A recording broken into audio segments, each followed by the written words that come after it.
இந்த அச்சை சொல்லாமல் கொள்ளாமல் நெஞ்சோடு காதல் சேர முச்சு முட்டுதே.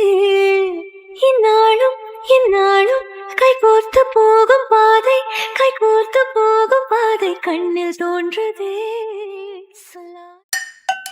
8 ஊரு எச்சில் ஊரு லிஸ்ட் இருக்கு கையில. நான் சமைக்க ஆரம்பிச்சேன்னா எல்லாரும் வாயிலும் எச்சு தான் ஊறும். ஹாய், எல்லோரும் எப்படி இருக்கீங்க? நல்லா இருக்கீங்களா? ஒன்றும் இல்லைங்க, என்னோட சப்ஸ்கிரைபர் ஒருத்தவங்க வந்து ரோஸ் குக்கீஸ் இருக்குல்ல, அதோட ரெசிபியை கொஞ்சம் போட்டு விடுங்க அப்படின்னாங்க. அது எப்படி செய்யுதுன்னு பார்க்கலாமா? வாங்க. ஒரு நிமிஷங்க. ரோஸ் குக்கின்னா நீங்கள் வந்து டக்குன்னு அப்படின்னு கூகுளெலாம் போய் சர்ச் பண்ணிடாதீங்க. அது ஒன்றும் இல்லைங்க, நான் பாருங்க, இது தாங்க. இதை வச்சு தான் செய்ய போகிறோம். அச்சு முறுக்கு. வாங்க, 2 ஸ்டெப்பில் நம்ம இந்த அச்சு முறுக்கை எப்படி ஈஸியாக பண்ணலான்னு பார்க்கலாம். முதல்ல வந்து எல்லாம் தேவையான பொருளாம் என்னென்னு உங்களுக்கு சொல்லி தரேன் வாங்க. இந்த கிண்ணத்துக்கு 3/4 கிண்ண அளவுக்கு மைதா மாவு எடுத்து வச்சுருக்கேங்க.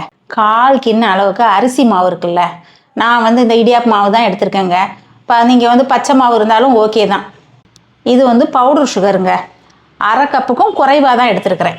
ஒரு 1/2 கப் அளவுக்கு தேங்காய் துருவல், 1 ஸ்பூன் கருப்பு எள் எடுத்துருக்கேங்க. அவ்வளோதான். வாசனைக்கு கொஞ்சமாக ஏலக்காய் தூள் எடுத்துக்கலாம். ஃபஸ்ட்டு ஸ்டெப்பு முடிஞ்சிருச்சுங்க. நம்ம தேவையான பொருள் என்னென்ன ஒன்றுமே எல்லாம் பார்த்தாச்சு. 2ஆவது ஸ்டெப்பில் நம்ம வந்து தேங்காய் துருவல் எடுத்து வச்சுருக்கோம்ல, அதை வந்து மிக்சியில் நம்ம அரைச்சி தேங்காய் பாலை எடுத்துகிட்டு வந்துடுவோம். நான் முட்டையெல்லாம் சேர்க்க மாட்டேங்க, ஈஸியாக செஞ்சிடலாம் வாங்க. இந்த பாருங்க, தேங்காய் துருவலை நம்ம இதில் போட்டுக்கலாம்.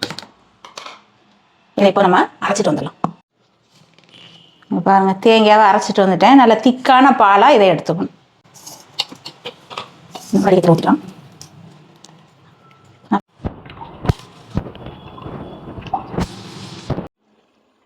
இப்போ மைதா மாவு போட்டுக்கலாமா? இப்போ எடுத்து வச்சுருக்க அரிசி மாவு கொட்டிடலாம். இப்போது பவுட்ரு சுகர் வச்சுருக்கேன்ல, அதையும் கொட்டிடலாம். இப்போ எடுத்து வச்சுருக்கோம்ல எள், அதை கொட்டிடலாம்.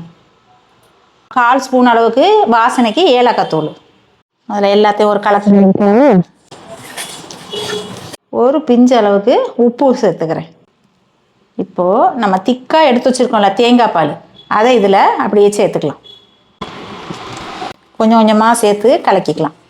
பத்தலைன்னா நம்ம கொஞ்சம் பச்சை தண்ணி சேர்த்துக்கலாம்.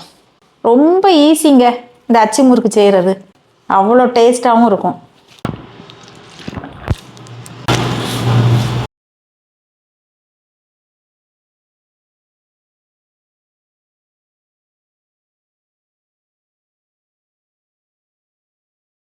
கொஞ்சம் கொஞ்சமாக தண்ணி விட்டு நம்ம தோசை எடுத்துக்கலாம்.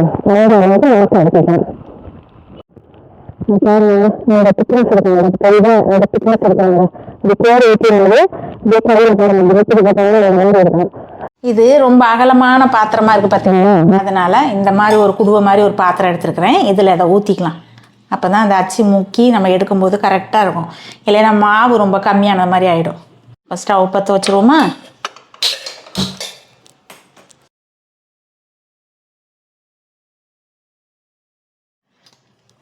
இந்த ஆயில் நல்லா ஹீட் ஆகட்டு. ஹீட் ஆகும்போது இந்த அச்சு இருக்குது பார்த்தீங்களா, இதையும் பாருங்கள், இது கூடயே இப்படி போட்டு இப்படி வச்சு விட்டுடலாம். இதுவும் நல்லா சூடாகணும். இது நல்லா சூடாகும்போது தான் நம்ம இந்த மாவில் முக்கி அப்படி எடுக்கும்போது கரெக்டாக அந்த அச்சில் பிடிக்கும். இப்போது ஆயில் ஹீட் ஆச்சான்னு லைட்டாக போட்டு பார்ப்போங்க. ஹீட் ஆகிடுச்சு. அப்போது இந்த சூடாக இருக்குதுல்ல, இந்த அச்சை அப்படியே சூட்டோடு எடுத்து ஃபுல்லாக முக்கக்கூடாதுங்க. இந்த பாருங்கள், இந்த அரை இது தான் முக்கணும். அப்படி எடுத்துருங்க. இந்த முக்கிருச்சா, இதை அப்படியே உடனே இதில் போட்டுருங்க.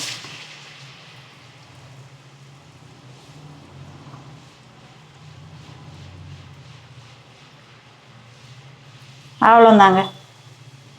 ஒன்று முடிஞ்சோன்னே இன்னொன்று போட்டுக்கலாம். இப்போது இந்த அச்சை இதிலே போட்டு வச்சுருக்கிறேன். இது வெந்தோடனே இன்னொன்று போட்டுக்கலாம். ஒரு சைடு அப்படியே திருப்பி விட்டுடலாமா?